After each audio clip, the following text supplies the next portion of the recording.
Good afternoon, everyone. Welcome and thank you for joining us today for our webinar and conversation with RSF CEO Don Shaffer, entitled RSF's Work, A Declaration of Interdependence. My name is Catherine Covington, and I am a manager in client development here at RSF, and I've worked here for almost 4 years. And I'm here today with Don Shaffer, who just celebrated his 7-year anniversary at RSF on October 1st. I'm excited to be with you all today to help facilitate a conversation with Don, during which he plans to share a few key insights regarding his journey of learning about associative economics, one of RSF's core operating principles, and how it has played a role in his leadership. He might also shed some light on how he, an American history major, came to be the president and CEO of a social finance company. This is the second conversation we have hosted with Don this year, and we would love to get your input. We'll be sending a feedback survey tomorrow and would appreciate your thoughts on today's webinar and any suggestions you might have for future topics. Today, Don is going to take the first 15 to 20 minutes to explain what is meant by associative economics with the help of a few quotes, discuss how we work with the related principles, share examples, and what's next in terms of how we see ourselves working with associative economics in the future. Then we'll use the remaining time for Q&A. But before I go into a couple of technical parts about how to ask questions, I'm going to give the mic over to Don to kick us off. Thank you, Catherine. Hi, everybody. Thanks for joining us. And I hope this will be illustrative for you, and as it will be for me. The topic, as Catherine noted, is associative economic principles and how they affect our work here at RSF, and I'll talk a little bit about how I've come to an understanding of what associative economic principles are. My background is not historically with a lot of knowledge and exposure to Rudolf Steiner's work. I actually didn't know who Rudolf Steiner was until about 7 years ago when I started here at RSF, and but I have a long Quaker tradition and background in my family, and I think I was kind of predisposed to a lot of Rudolf Steiner's thinking through that.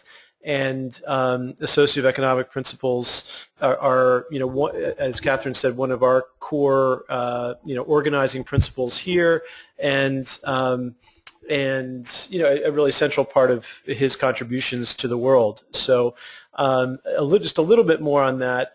What I'm going to touch on a bit is his lectures. He did a series of lectures in July and August of 1922 on the subject of economics, where he first, you know, really articulated in detail his thinking about economics and finance. And so that's what we'll be drawing on mostly today. And as far as the history of RSF, we were incorporated in New York State in 1936 as the Rudolf Steiner Foundation, and the idea was that we were going to continue Rudolf Steiner's work. Rudolf Steiner lived, by the way, between 1861 and 1925. So after he passed, the idea was that Rudolf Steiner Foundation here in the United States would carry on Steiner's work in North America on a number of different levels, including in the area of economics. But then it wasn't until, not much happened with the Rudolf Steiner Foundation for many decades, and in 1984 it was revitalized by the founding group here at RSF with the express purpose of bringing associative economic principles to life and modeling financial transactions based on that. So before we get into some more quotes, I'll have Catherine discuss a little bit about the technical aspects of the call today. Great, thank you, Don. We want this session to be as interactive as a webinar can possibly be, which is a little bit tough, but we want to encourage everyone that has a question on the call to please feel free to ask your question. And I just wanted to explain how to do that. We'll be taking questions at the end in terms of inviting Don to respond, but feel free to type in a question at any time. And the way that you can do that is by going into the GoToWebinar question box. And you can view that by clicking on the upper orange box with the arrow, and that will expand your control panel. So you should see a question box there. Now we do have a little over 50 people on the line, so we most likely won't be able to get to everyone's question, but we will do our best. And please note, if you're having trouble with your computer's audio, please phone in using the information provided in your registration confirmation email. And that's all I have on the logistics side, so I'm going to hand it back over to Don to get started. Great. So I'm going to start us out here with a few quotes directly from Rudolf Steiner. This is from a lecture that he gave in 1919, actually.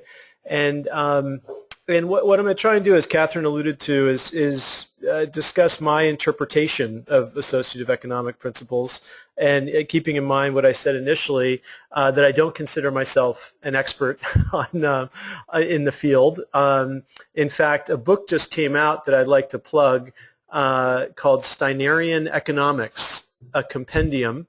It's edited by Gary Lamb and Sarah Hearn, and it's from Adonis Press. It literally just came out this week, and I've just skimmed it, parts of it, and it's a really amazing compendium of Rudolf Steiner's views on economics, including lots of quotes, and the sections are related to economic science, economic associations, capital, credit, money, price formation. If you want to geek out on Rudolf Steiner-related economics, this would be a good place to start. This first quote, a deep gulf has opened between one human being and another. They do not get near to each other under the financial system of our current economy. I picked this one out of many, many that I could have chosen just to kick us off, because this was 100 years ago, roughly, that Rudolf Steiner said this. And as part of this one lecture that he was giving, he talked about a history of the banking system, and said that really our modern banking system originated around the period of 1810 or 1815, right in that time period, is where central banks were really first created, and the idea of printing money through a central bank had never existed before. And it really brought the banking system closer in with the state or the national governments. And it's a fascinating history that Steiner has, and I recommend it. It appears other places too. But relevant to our discussion, this is really the reason why RSF exists. The idea with the founding group in 1984 was that they were recognizing that financial transactions, as we describe it now, were already complex, opaque, and anonymous based on short-term outcomes. And what we try to do in every area of our work and every transaction that we work on is to model transactions that are direct, transparent, and personal based on long-term relationships. And the whole idea is to try to make the different participants in a financial transaction more visible to each other, so that there can be more transparency about each other's needs and intentions. And so that is, in a nutshell, the reason why we exist. Every single thing that we do goes through that lens. And one example of this was a few years ago. We were approached by a very large European bank to put $100 million at RSF, and this is what a lot of president and CEOs dream of, is, you build a track record and then someone comes along and wants to significantly increase your balance sheet and your assets. But for us, it was quickly a no-brainer that we couldn't accept these funds because we didn't know where the money was ultimately coming from. And we have today roughly 1,700 clients, donors and investors here at RSF, and we know every single one of them. They're all individuals, families, or small family foundations, and we can actually have a relationship with them such that we can then connect them with the borrowers, connect them with other partners, and we can create a community. And that's we're trying to get back to, as Woody Tash says, it's slow money, bringing money back down to earth. So if we go to the second quote, this is where we start to get into the actual term association or associative. So this is from the 1922 lectures. Economic life cannot be built on theory. It must be built on living association where the sensitive judgments of people are real and effective. For it will then be possible to determine out of association, out of the immediate experiences of those concerned, what the value of any given thing can be.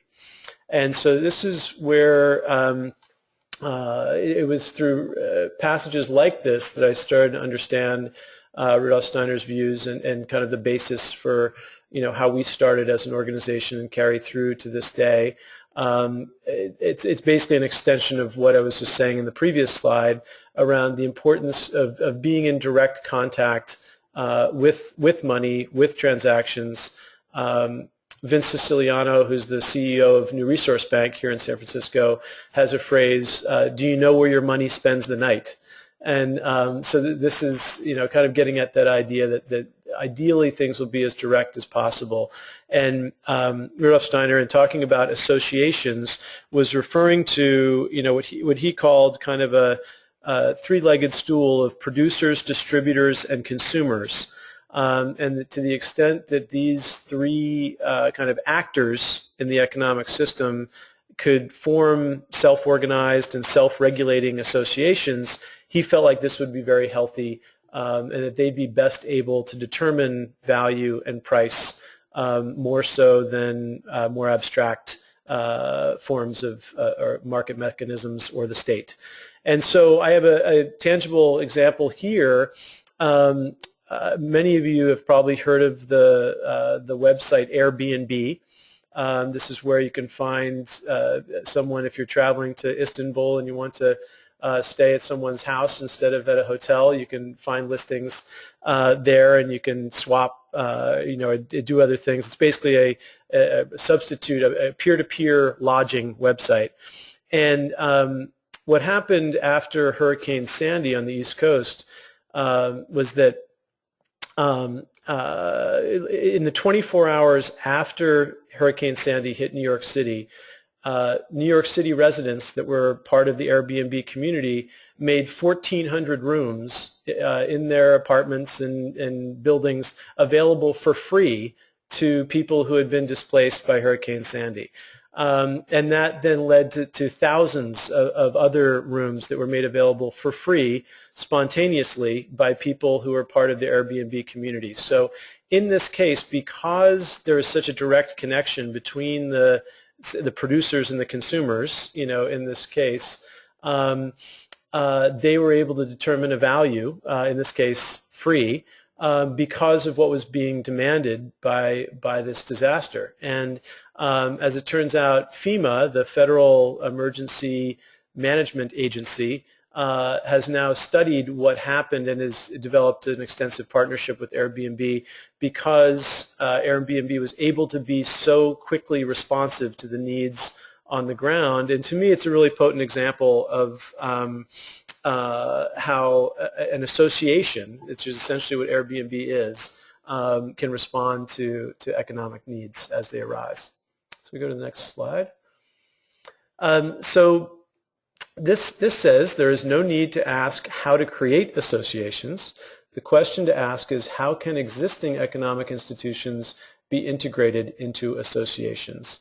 And here at RSF, I think a lot of us are starting to see that in many ways RSF is a network. I mean, where you see the word association, you could replace it with the word network, to make it sound more current, in time today.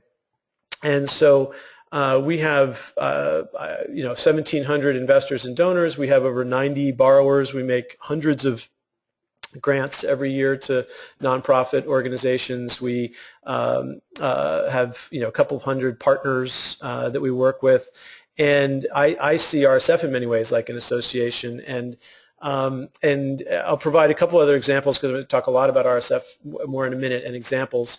But a couple of other ways that we're participating in a greater network that are emerging right now. One is a project that I call Sally's List. So one of our clients, Sally Calhoun, who is on the front page of the Wall Street Journal in June for her interests and her activities in local investing. She decided, I'd like to connect with other people that are interested in the same kinds of projects that I'm interested in funding, and essentially create a kind of a deal sharing platform, but with people that I have known or people that I trust, and so she's creating essentially a little bulletin board that will allow her to share what she's working on and allow others to share projects that they're investing in or making grants to. It's a very basic and right now, well, actually right now it doesn't exist, but in the coming months will be the kind of pilot phase of this. And to me, it's a great example of a grassroots association forming in a self-organized way to get more things done in the world without requiring a centralized institution to carry it. Another example is Kiva Zip, K-I-V-A Zip. If you haven't heard of Kiva, it's one of the prominent crowdfunding websites, and primarily has been doing work internationally, but now they have a site, this Kiva Zip site, that's making $2,000 to $20,000 interest-free loans available to companies that are doing good here in the U.S. And also in Kenya. And they have a big focus on agriculture. That's the fastest growing part of what they're doing. So you can make a part of one of these loans. You yourself could go to Kiva Zip and make an investment of as little as $5 towards one of these loans, and be part of a two or $10,000 or $20,000 loan that's extraordinarily catalytic. And one of the things that they do is they require that at least 15 of people who are in the trust network of the borrower to first come into the loan, and this is another associative way to ensure there's accountability and community behind the loan, which is something I'll talk more about in a moment. So let's keep going here. And knowing me, I'll blow through the first 15, 20 minutes, but I'll try not to go more than a half hour-ish. But we have a bunch of examples that I hope will be helpful. I find examples to be the most helpful when it comes to talking about these associative principles. So our very first loan in 1984 was to a Waldorf school in New Hampshire called Pine Hill Waldorf School that had burned down and needed to be rebuilt. And what happened was a community of people came together to provide a partial guarantee for what effectively was RSF's first loan. And we found that there was tremendous power in bringing together a community of guarantors, as opposed to just having one big guarantor who happened to be, say, the wealthiest person involved in the project. That's historically how things work. But to bring together a group of people who would band together to form a guarantee community, this seemed to really adhere to Rudolf Steiner's associative principles, and brought people closer together, their needs and intentions more transparent to each other, some of the things we've already talked about. And so that's what's meant by a pledge loan or a guarantee community. And more recently, a few years ago, we made a loan to a Waldorf school in Pittsburgh. Here again, we had at least 30 plus members of the community put up anywhere from $1,000 to $10,000 to partially guarantee this loan. And so this is a long tradition for us, going on 30 years, that we feel works really well. The next example is what we call prospective pay. And this one's deceptively powerful, I feel like. So when you arrive, hopefully none of you, well, I'm not giving it away. When you arrive at RSF, your very first day, you get a paycheck for your first 2 weeks of work. And thereafter, you get paid before you actually do your work, if that makes sense. So typically, the pay is held out as sort of a carrot. If you do your job competently or better, you can get paid. And it in many ways, it makes labor more of a commodity, whereas this prospective pay approach, acknowledges the freedom that everyone has, and there's a kind of an instant trust statement that's made to say we're going to pay you before you do your work, so you can take care of your needs. And I found that this has a really nice effect on how we work with compensation and money here at an RSF staff level or on the community association level here at RSF. A third example over the last 30 years is the RSF transformation portfolio. So in 2009, we worked with a number of our donor advisors who wanted to do more direct impact investing with their philanthropic funds. And this was very early on. The term impact investing was just barely getting off the ground, and we said let's do that. And so we worked with a half dozen of our donor advisors who pooled some money. Where then the mandate was to make investments or direct loans or convertible notes available to catalytic projects with this philanthropic funds, with the idea that some of the funds would recycle based on being paid back or paying off as equity investments. And the key thing here was that these 6 participants, these 6 donors, wanted to learn together what it was like to make these impact investments, how it felt, what kinds of things each of them were responding to. So it's kind of like a mini university on impact investing. And to me, this also adheres to the associative principles and bringing community together around financial transactions, as opposed to it just being kind of this impersonal, abstract activity. So we go to the next slide. So let's talk about associative principles at RSF today. So today, one of the things that we are most proud of is we've had, since 2009, I believe 23 quarterly pricing meetings where we bring together representatives of our investors in our primary loan fund, representatives of the borrowers whose money, the people who are receiving or borrowing the funds from the investors, and RSF as the intermediary that's kind of hosting and holding the transactions. And this group actually advises us and effectively determines what interest rate the borrowers should pay the following quarter and what rate of return the investors should get for their investment. And so this is a totally off-the-grid way of doing this. Previously, we had used a couple of Wall Street benchmarks to determine this. And through careful reading of Rudolf Steiner's lectures in 2009 as part of a monthly study group that we have, it dawned on us, why are we using this Wall Street benchmark? Let's create our own community-based pricing model. And so this is one of the most clear, I would say, and powerful examples of what we're doing to bring associative principles to life. Another example is shared gifting.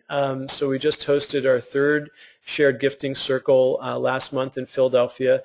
This is where we bring together grantees, the nonprofit organizations in a given sector, whether it's education or food and agriculture, that are operating in a particular place. So we've done it here in the Bay Area, we've done it up in the Skagit Valley in Washington State, and we've done it most recently in Philadelphia, where we bring together the leaders of 7 or 8 organizations, and there is an amount of funding that's put effectively in the center of the table, and then the group decides who should get how much of it. And you'd think it would kind of be a Shark Tank and people would just try and get as much as they could, but actually the opposite happens. It's quite extraordinary to see and to witness, and basically they end up sharing marketing related resources, and end up sharing donors and strategic advice and all kinds of things. And so there's community that's created around, they're all working towards, similar ultimate goals and aims. And the idea, it really changes the power dynamic to not have the funding come from, one centralized institution or a foundation or whatever, but to have funds come into the center of the circle, and then for them to make decisions on their own around who should get how much. And we're going to these are done.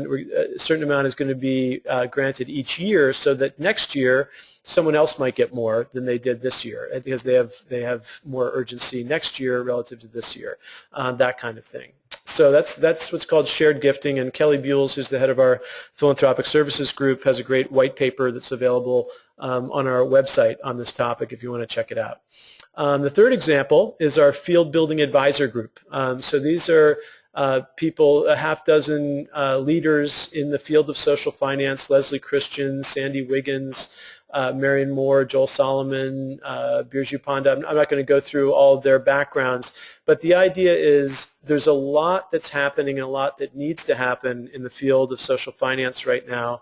And so many organizations like RSF will create an advisory board, and then, they'll invite them to a Christmas tea every year and, hang out. But they don't really make that much use of their advisory board or their advisory group. Whereas with RSF, each one of these field building advisors is doing incredible things on their own, and when you put them together, it really extends the reach of what we're trying to do here at RSF, and they gain a lot of insight from being able to work more closely with each other, whereas they wouldn't have otherwise. And so an example of that is work we're doing with community foundations across the country right now, with Bali as a partner. And the idea is that we're trying to help community foundation leaders get their heads around how to do more loan guarantees or direct lending or PRI loans and so forth, because their structures allow them to do that in the same way that we do. And it's not like we're not saying we have all the answers. We just want to help expand and sort of open source what we do. And we're finding community foundations are great partners. And so a number of the field builders are advising these community foundations in ways that are incredibly helpful for them. So let's go to the next slide. So what's next for us related to associative principles here at RSF? I think I'll explain the first term here, integrated capital, in the context of the second bullet. So essentially out of the transformation portfolio that I talked about earlier, we're now developing a series of what we call field of interest funds. The first one is called the RSF Local Initiatives Fund, and it's a philanthropic fund that initially started with one lead donor. This donor put money into this fund and said, I would like to not only make grants, I would also like you to use other types of capital as you see fit to meet the needs of really catalytic organizations who are working towards healthy, diversified regional food systems and resilient local economies. So that was the thesis, and so we've made grants, we've used loan guarantees, we've done convertible notes, we've made equity investments, we've used a whole range of different kinds of capital using these philanthropic funds, again with the idea that a majority of it will recycle back into and be used again, assuming that the majority of the loan guarantees are not needed, and that the convertible notes, and loans perform. And we're finding that this is a really fascinating area, and that many, many more people want to get involved in direct impact investing and use their philanthropic funds in order to do it, but they don't want it to be their whole day job. And for us at RSF, that we have extensive networks in the field, in this case, in the fields of regional food systems and local economies. And so they said, why don't you go out there and scout for these projects since you're doing it anyway? And it's just been phenomenal. We put $2 million to work so far. We just had another 7 or 8 donors join this fund this calendar year with another $650,000 roughly. And we think that we will add additional field of interest funds on other themes in the months to come. And the idea ultimately is that the participants in these field of interest funds will get to know each other, and then they'll be able to make direct contact with the projects. Again, to go back to this associative principle that the different participants in the transaction can be visible to each other and ideally get to know each other's needs and intentions. Next slide. All right. So thanks for your time. I realize I went a bit over, and I look forward to having a conversation. So Catherine will lead us in that. Great. Thank you, Don. One question that actually I have as a kind of a starter question, I just wanted to encourage everyone to please be typing questions into your question box. But one to get us started is, Don, as you think back to your first year or two here at RSF, I'm sure you experienced a bit of a learning curve, and you mentioned that you didn't know that much about Rudolf Steiner when you joined RSF. Reflect on maybe a couple of your toughest challenges. Was there something, a principle or a way of doing things here at RSF that was explained to you and you were really taken aback and it was hard to grapple with? What was maybe an example of that, and how did you deal with it? Sure. And maybe I'll start a little earlier in my life. Some of you may have heard me say this before. My first job, I worked as a caddy carrying golf bags for Wall Street traders and bankers. And that's kind of where I first, at age 14, got kind of obsessed with the financial system and how it works and who it serves or not. And I've been very interested in it since. And so I came to RSF with sort of a culmination of this search, for me, and the fact that RSF's purpose statement is to transform the way the world works with money was very compelling to me. And yet when I saw that phrase, to transform the way the world works with money, I immediately had to dig into, from what to what, transform the way the world works with money from what to what. And so the simplest way that I was really obsessed with that issue when I first got here. And the simplest way to say it is from transactions to relationships. And so I like to think that I'm continuing a long tradition here in RSF about putting the whole focus on relationships, and then the transactions come out of that. It's not like we as a staff or in working with our investors and donors are just here to kind of mechanically knock out transactions. We're here to be in relationship, to grow and learn together, and then what I've experienced is that that transactions then tend to happen because you have more trust and it's more fulfilling for everybody. But at first I wasn't sure that that was possible because I hadn't seen that happen really anywhere else. I'd been part of companies that had received venture capital, and it was the most impersonal and process I could imagine, and really adversarial process between the capital and the receiver of the capital. And so I was curious to see, can this actually be done?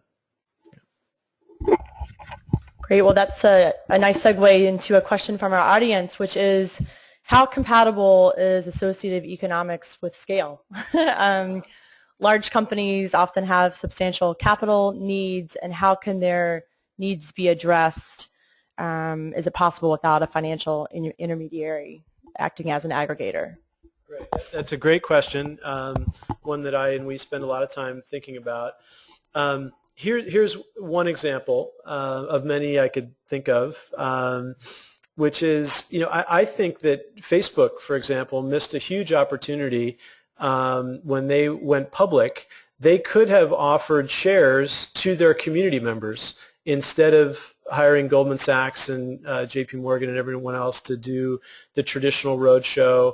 And they basically chose to make as much money as they possibly could in the shortest period of time, as opposed to really leveraging their community and rewarding their community, who then could have been co-creators in the organization at a whole different level. Just imagine if they had limited their IPO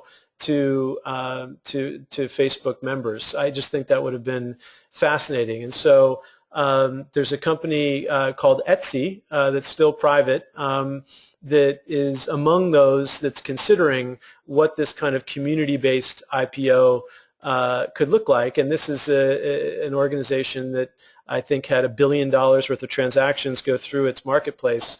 It's basically an artisan marketplace around the world. And so I think it's a fascinating question. I think that associative principles can apply at a much larger scale if the intention is brought to it, and if you're really honoring the essence of the community that you have. But lots more. A 2-hour version of that I'd welcome doing at some point too. Thanks. Don, how have associative principles and how we work with them, how does it influence how we measure impact? That's a very good question too. And as a whole staff, we're working on this a lot right now. How do we define success at RSF, and then how do we assess our own impacts over time? And so we adopted what we call a social impact assessment framework, which is kind of a fancy way of saying, how do we want to determine whether we've been having impact or not. And this assessment framework has 5 layers. The top layer is the network layer. So we're gathering data from our partners and other people in the field of social finance about what they think about the impact that RSF is having. And that's been fascinating. We've been gathering data on that for a couple of years.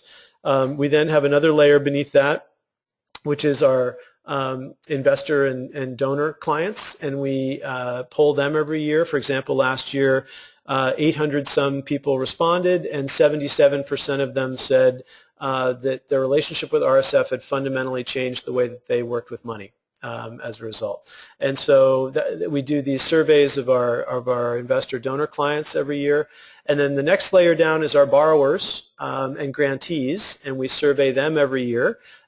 We use the B impact assessment at bcorporation.net as one part of that, and we require all of our borrowers to take that survey and that assessment, and we use that tool. And then we have our own qualitative methodology that we use for assessing the impact that our borrowers are having in the world.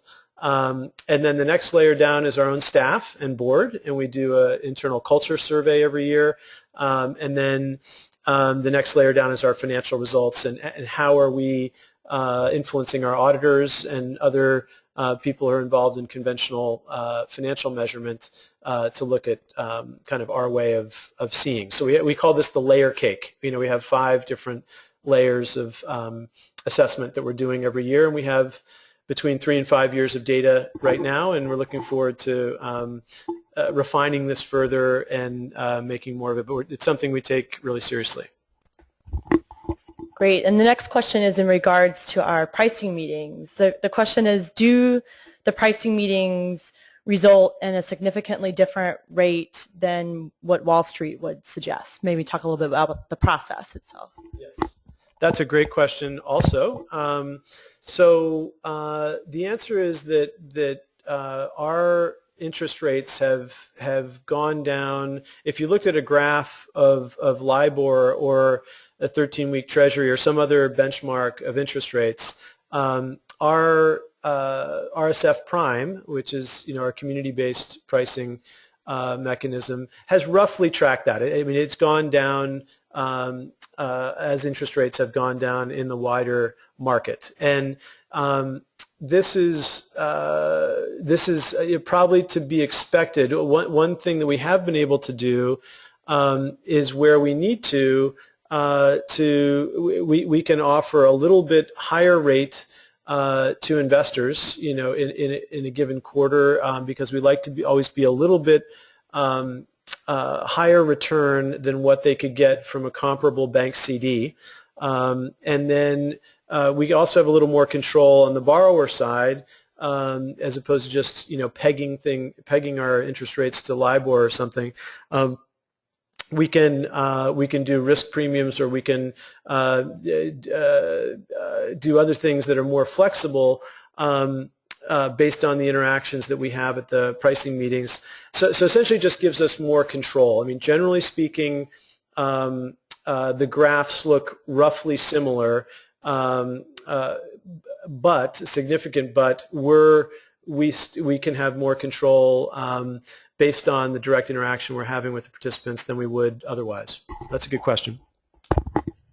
Great. And the next two questions are related to the field building work that we're doing. And I'll combine these two questions. One is related to the field advisors or field builders, if they're volunteers or if they're staff, like what is their relationship to RSF? And then the community foundations that we're working with, there's some curiosity as to who we're working with. And while we might not be able to name exact names, maybe you can speak to the diversity of the foundations that we're working with or whatever you're comfortable sharing. So on the first one, the field building advisors that we have are not volunteers, and they are not staff or employees of RSF. They're paid advisors. We've had a number of longtime clients, donor clients here at RSF who have wanted to support these individuals and allow them to create some white space where they could do things that were more sort of research and development oriented. So for example, Leslie Christian, who we've worked with for quite some time, she wrote a white paper that's on our site called A New Foundation for Portfolio Management in 2011 that was questioning a lot of the assumptions of modern portfolio theory and so forth. She, has been continuing to develop that work, and yet, some of the deep R&D that she's doing,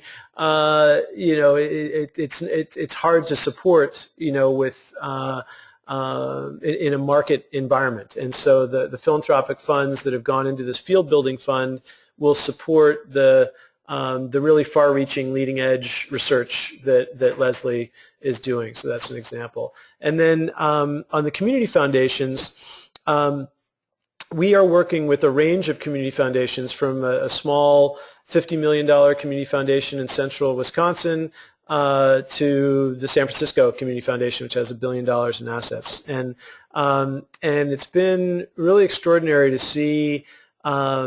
Impact investing is now much more in the gestalt. This is something that the community foundations clients are demanding, and the community foundations we're finding are responding. And so we hosted a gathering of 25 community foundation leaders in Phoenix this past January, just to talk more about what they could do, how they could leverage their roles as basically the hubs of community capital, where in their regions. And so yeah, I'd rather not mention specific examples other than the San Francisco that I already said.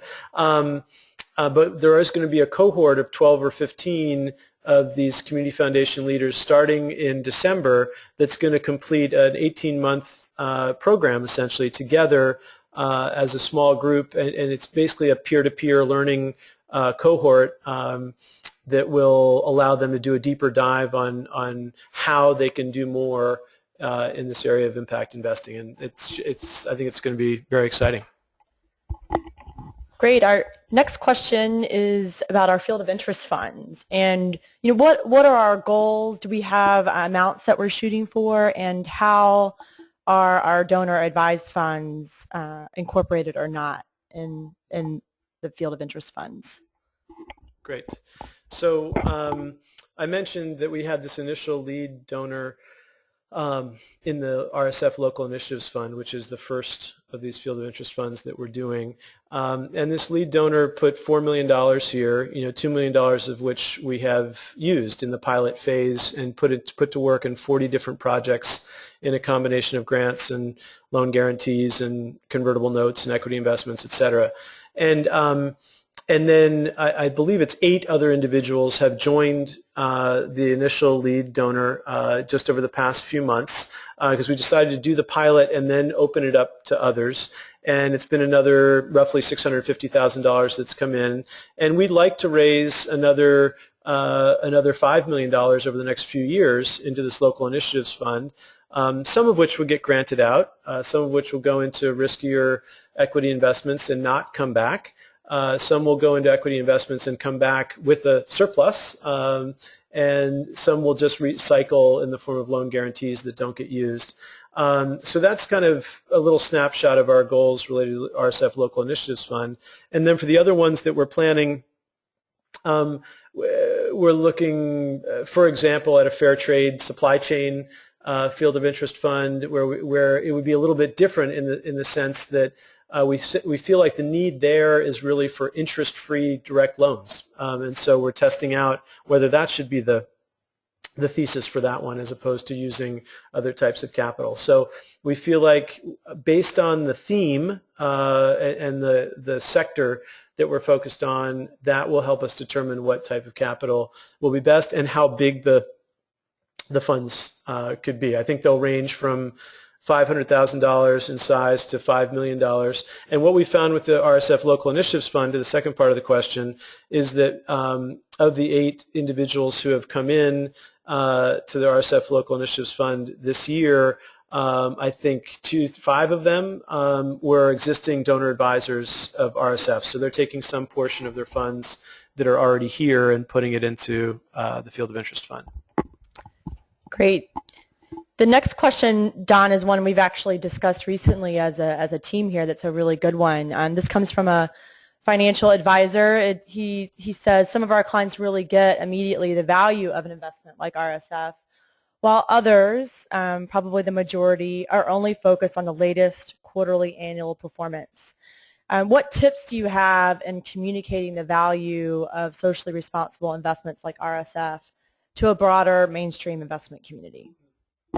Great question. So our social investment fund, which is our flagship loan fund, it's a $100 million fund. It's now returning 1/4% to investors on an annualized basis.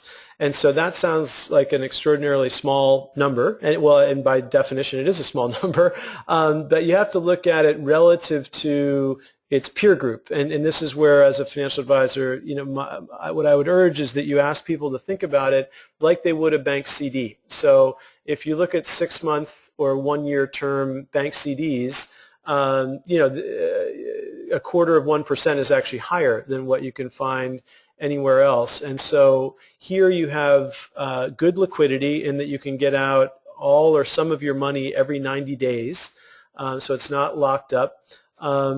It is also available to non-accredited investors for a minimum of $1,000, which is also rare. So in the impact investing world, a lot of things are reserved for accredited investors, essentially meaning wealthier investors that can, it's deemed that they can afford to lose more, and so they can take more risk in venture funds and things like that.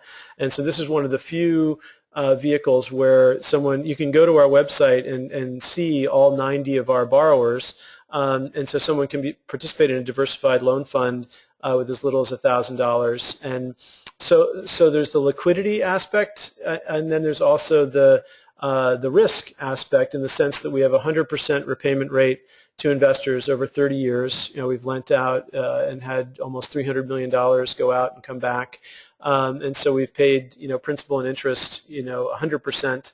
To our investors, over the 30-year period, and we have significant reserves that we've built up over the years as well to buffer just in case we have partial losses in the portfolio, which is very rare. We have a 2% cumulative loss rate. So that's how I'd urge you to present it to that this is a low risk, low volatility investment.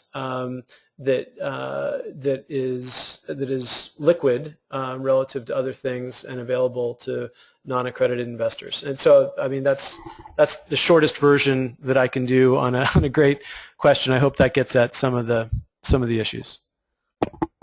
And as you probably could tell, we could go on that one question, and we would be happy to talk with people offline about that as well. Another question related to how within our funds and our loan program, we we have contractual obligations that are agreed upon between the associative parties. If one party is unable or unwilling to fulfill upon the agreed upon obligations, such as in the case of a default, how is that handled in your structure, and how do we handle that differently than other financial institutions? Oh, that's a great question too. Most banks have what's called a workout team. So that means when a loan is in trouble, a separate team will be deployed to figure out how to salvage as much of the collateral value, the security underneath the loan as possible in the event of a complete default. And that's called a workout team. Working out means getting as much of the money back into the bank as possible.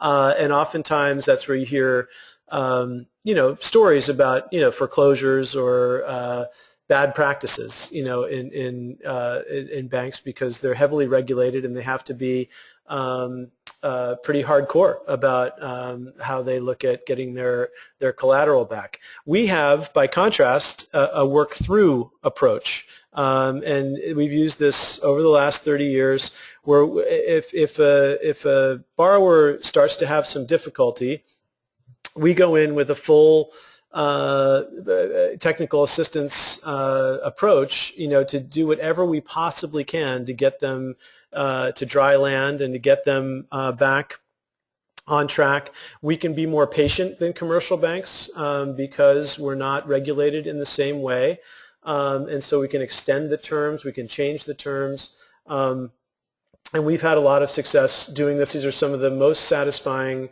results in the organization's history, is when we have an organization that is really in difficulty, but we hung in there with them and saw them through, and they made it through the other side. So this is a key thing that we feel like, we're relatively, modest over here. This is one area that we have a lot of pride in because it's very hard work, and it requires a lot of resources, and that's another reason why banks can't justify it, because they have a different kind of efficiency ratio that they need to answer to.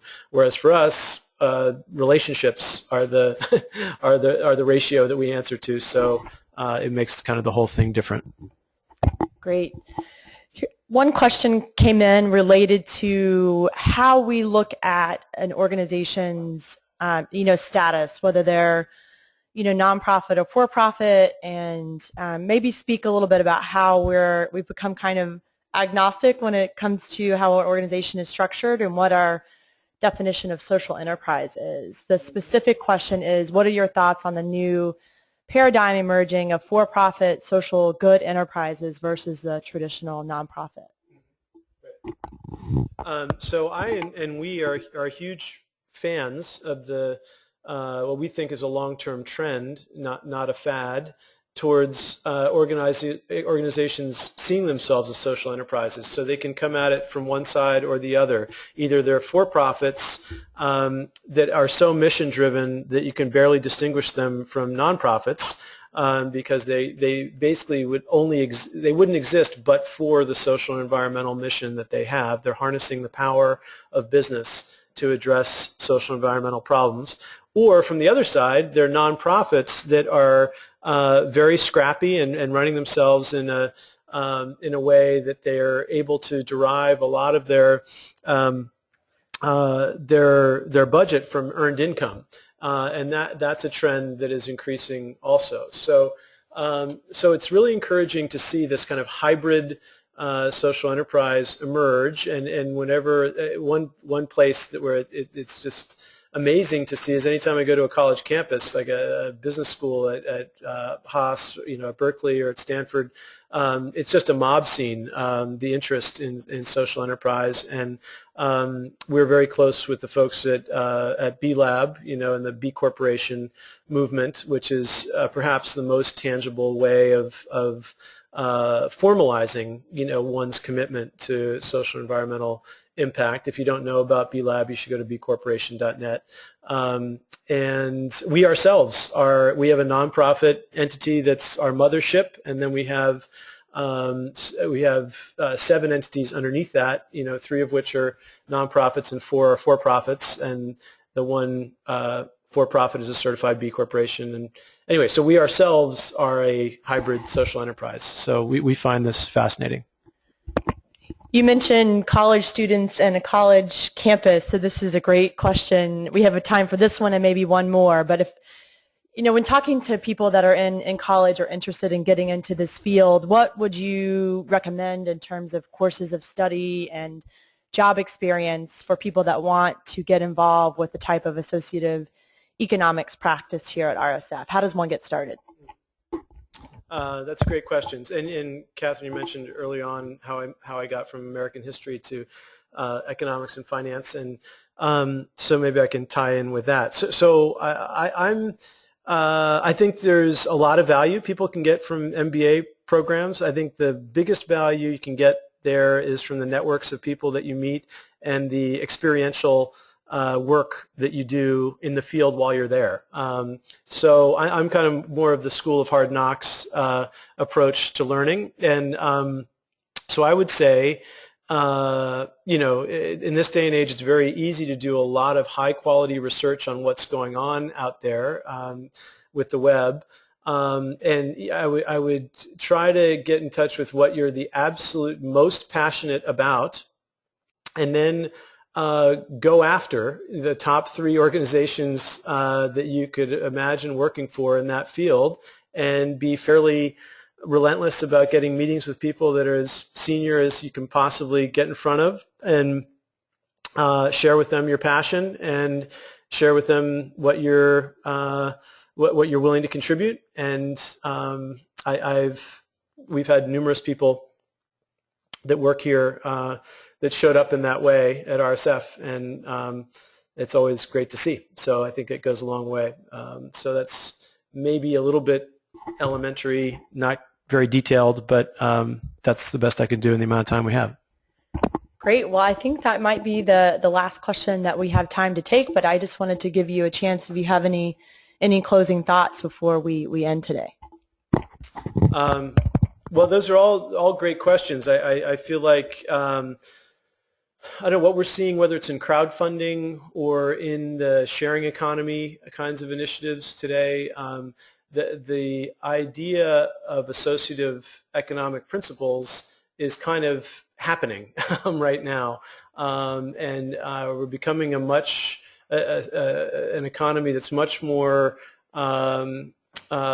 dependent on networks as opposed to just on centralized hierarchical organizations, and it's just going to be interesting to see what happens in the next phase. So look forward to talking with any of you more about these associative principles. And I see myself as a student, somebody working through the textbook here on Steinerian economics myself. So I encourage you to do the same if you're interested in the subject.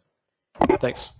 Great. Thank you, Don, and thanks everyone for attending today. Please be on the lookout for a survey, and feel free to suggest a really difficult and interesting topic for Don to tackle next. Thank you, and have a great afternoon.